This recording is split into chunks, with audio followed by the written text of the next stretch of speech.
Alright, y'all, we back, man, and today we got top 10 most, well, it's not top 10. Why can't I read? 10 most disturbing WWE moments you can't unsee. It's about WrestleMania. It's been a long time since I did a WrestleMania reaction. I watch them like 70% of the time.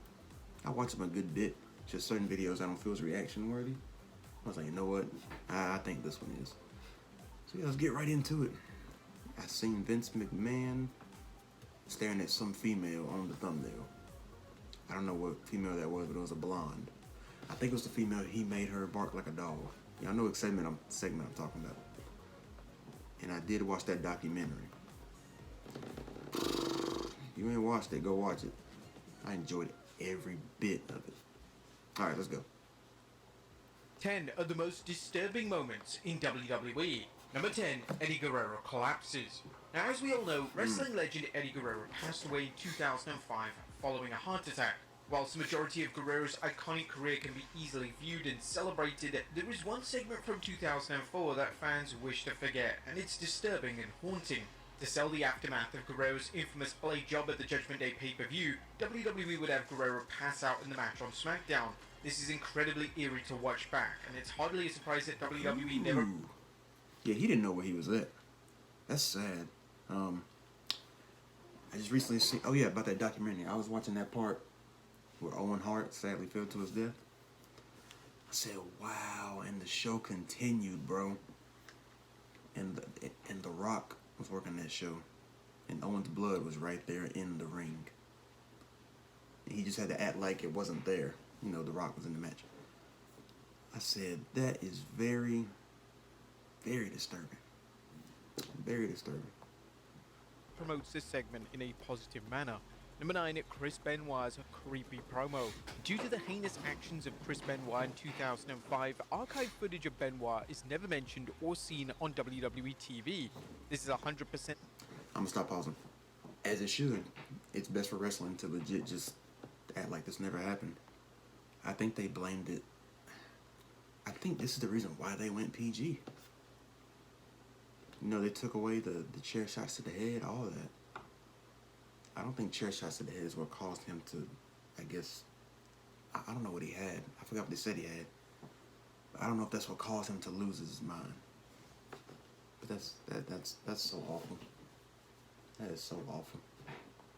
The right move, as Benoit shouldn't be presented at all on screen, and it's much easier for WWE to act like Benoit never existed.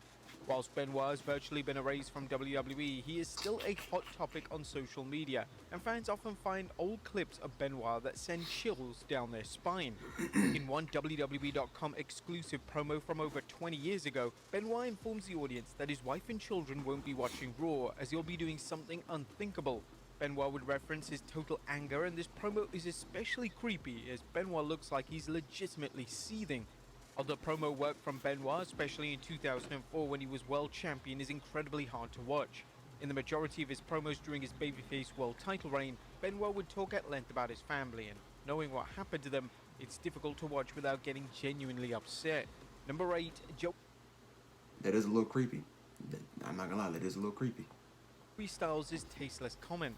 Now, thankfully, in modern times, jokes regarding individuals unaliving themselves are seen as gross, and society takes mental health issues incredibly seriously. At the 2005 ECW One Night Stand pay-per-view, Joey Styles on commentary delivered a line which was tasteless, crude, and reckless.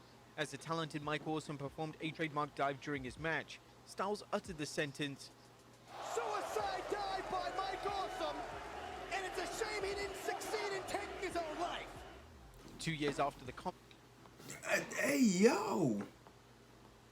Wait, is that the first time they meant... Wait, was he the first person to call that move the suicide dive? Is that where that comes from? If that's the case, I think they still call it that to this day. And if that's a sensitive topic, why do they still use it? Awesome would end his own life. Styles had a ton of resentment towards Awesome, mainly due to him leaving ECW on bad terms years prior. Was this enough to make a comment of this nature? Well, absolutely not, and it's without question the worst thing Styles has ever done during his pro wrestling career. Number 7, the Firefly Funhouse song's origin. The late great Bray Wyatt delivered some of the finest and most acclaimed work of his career inside the Firefly Funhouse. Wyatt's work was light-hearted and engaging, yet with a moment's notice, he would become cryptic and, quite frankly, terrifying. A key reason as to why these segments worked so well was that the theme song was incredibly catchy. Whilst it was an upbeat, kid-friendly track, there was something ominous and haunting about the song. It's always been assumed that the track was made for WWE and for Bray Wyatt. However, believe it or not, the song isn't a WWE-produced track. The song is titled Good Friendship Song, and it's from an album titled Cute Music for Kids. The fact that WWE acquired the rights to such an unknown song is crazy to think about, and there's no way Peter Max, who wrote the song, expected the song to eventually be used for one of the most creative pro wrestlers to ever live. Number 6, Chairshot City. Over the past 15 years, a ton of new information has surfaced related to concussions. CTE is one of the most serious problems facing sports today. I think that's what they said. Chris Benoit, CTE. Yeah, that's it. Yeah, that's it. And issues stemming from CTE have been seen in numerous wrestlers, both young and old.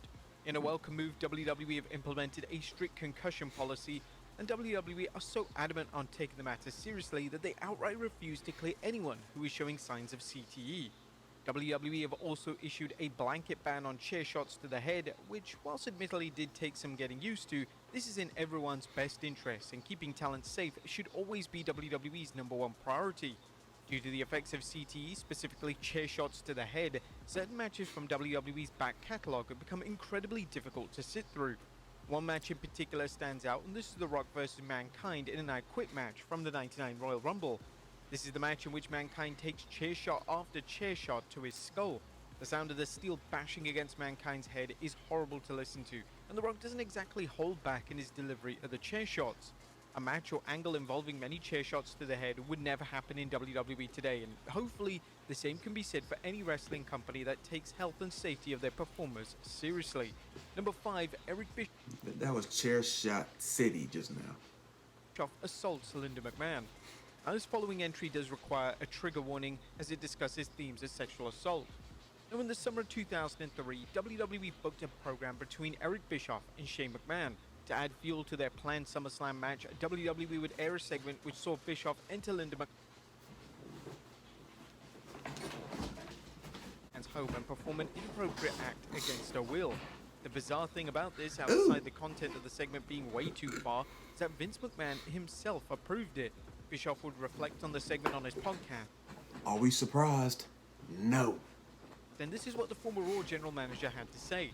Vince wasn't in the room. I think he was watching on a monitor in another room outside the office.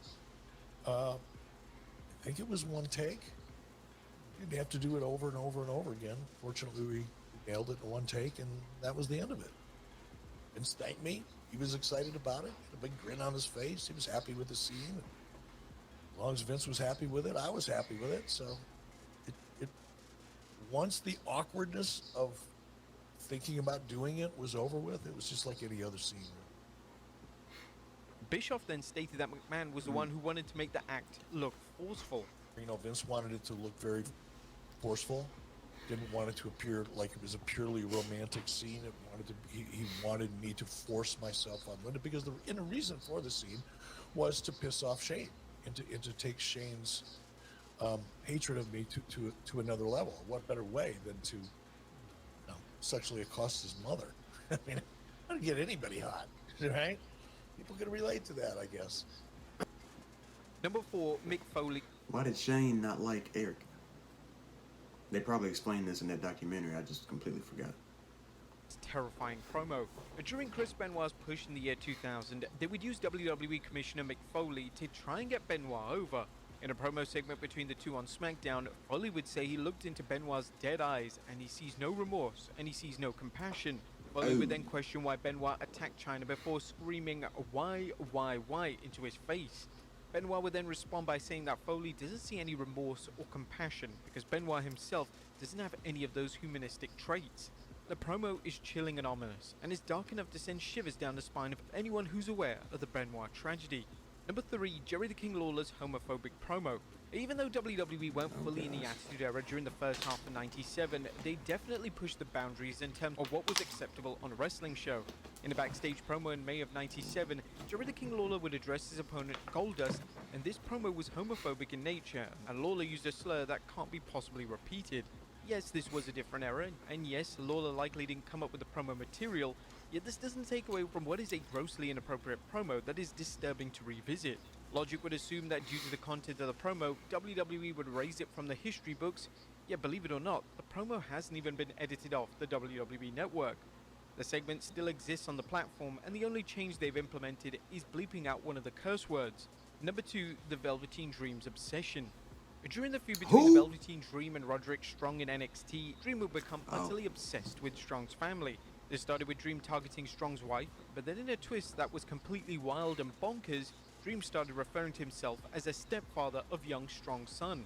Obviously, this inclusion in the storyline is now seen as widely inappropriate, especially after it came to light during the speaking out movement that Dream himself was accused of having inappropriate contact with minors. Number 1, Vince McMahon's relationship with women.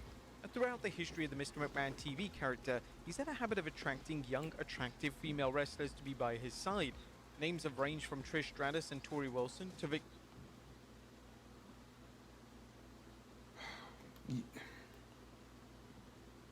Do I think Vince is evil? I'm gonna say no. He just loves money. Let's put it. Let's put it at that. Victoria and Sable. And knowing what we now know about McMahon's conduct behind closed doors, these segments have aged horribly. Segments such as Stratus barking like a dog allowed fans to see into the warp mind of Yeah, that's what I was talking about earlier. Wait, who's this? Stratus and Tori Wilson to Victoria and Sable. And knowing what we now know about McMahon's conduct behind closed doors, these segments have aged horribly. Segments such as Stratus barking like a dog allowed fans to see into the warp mind of McMahon, and who can ever forget when Sable became his mistress just years after she filed a sexual harassment lawsuit against the company. Evidently, over the years, the deranged McMahon liked to play out his sick and twisted fantasies on screen, and using the somewhat fictional Mr. McMahon character was his way of getting away with it, without too much notice being drawn to what he was actually doing behind the scenes. And using the somewhat fictional Mr. McMahon character was his way of But I can't tell. Is that Stephanie? Is that his daughter? Oh yeah, there was a daughter storyline where he was gonna marry her, right?